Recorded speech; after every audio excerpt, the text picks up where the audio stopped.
একটি প্রাচীন গ্রামের মানুষরা সব সময় এক স্বর্ণিম পাখির কথা করত। এই পাখি সেই গ্রামের সব ধনী ও ধনীবরের কাছে অনুপ্রেরণা দেয়। কিন্তু এই পাখির অস্তিত্ব সত্যিই সত্যি নাকি? একদিন এক যুবক নামকরা অনির্বাণ নিমরাজের কাছে একটি সব চেনা পাখির কথা শুনল। তার শোনার পর তিনি নিশ্চিত হয়ে গেলেন যে এই পাখি আসলেই সত্যিই সত্যি আছে এবং সেটির সন্ধানে তিনি প্রস্তুত। অনির্বাণ নিমরাজ বিশ্বাস করেন যে সবচেয়ে প্রাকৃতিক স্থান যেখানে এই স্বর্ণিম পাখি থাকতে পারে তা হলো সাগরের সমুদ্র উপকূলের দিকে। অতএব তিনি সাগরের দিকে প্রস্থান করেন। পথে অনির্বাণ একজন যোদ্ধা, একজন রাজকুমার এবং একজন চিকিৎসক সন্ধান করেন। সকলে তার সাথে হাঁটতে রাজি হন। তাদের প্রথম প্রতিকূল পর্বটি হলো একটি অদ্ভুত বন। বনের মধ্যে পাণ্ডব একটি রহস্যময় প্রাণী তাদেরকে আত্মবিশ্বাস দেয়। তারা তার সাথে মিলিয়ে যাওয়ার স্বপ্ন দেখতে লাগে। দ্বিতীয় পর্বে তারা একটি বিপর্যস্ত সাহিত্যিক শহরে পৌঁছে গেলেন। একটি ভয়ানক রাক্ষসী শহরটি আতঙ্কিত করছে। তারা সমস্যার সমাধানের জন্য একত্রিত হয়ে তাকে পরাজিত করতে চান। শেষ পর্বে তারা সমৃদ্ধির সেরা শহরে পৌঁছে গেলেন। একটি অতি ধনী মহারাজের নিকট তারা স্বর্ণিম পাখিটি খুঁজে পেয়েছে।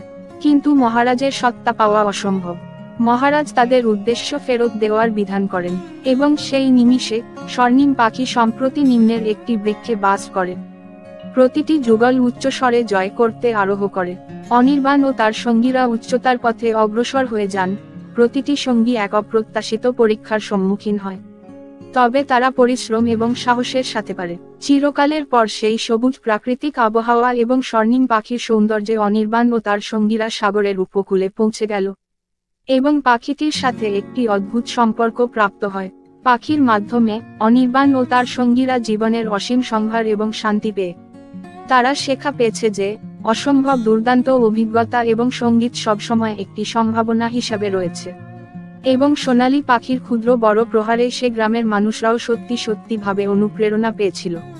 প্রতিটি প্রয়াসের জন্য তারা শুধু একটি সমস্যায় সীমাবদ্ধ নয় এবং তাদের পরিশ্রম এবং সংযম তাদেরকে শেখায় যে তাদের সম্প্রতি স্বার্থপর উদ্দেশ্য বাদ দেওয়া উচিত সুখ এবং শান্তি সৃষ্টি করতে। শেষ ধারণা হলো স্বর্ণিম পাখির অনুসন্ধান প্রকৃতিতে অনন্য অভিজ্ঞতা এবং বোধগম্য সম্পর্কের একটি উৎকৃষ্ট উদাহরণ। এটি আমাদেরকে শেখায় যে জীবনে সমস্যার সামনে স্বাগতম স্বীকার করা এবং পরিশ্রম এবং সংযমের মাধ্যমে আমরা যেভাবে কিছুটা বা অনেক কিছু সাধতে পারি।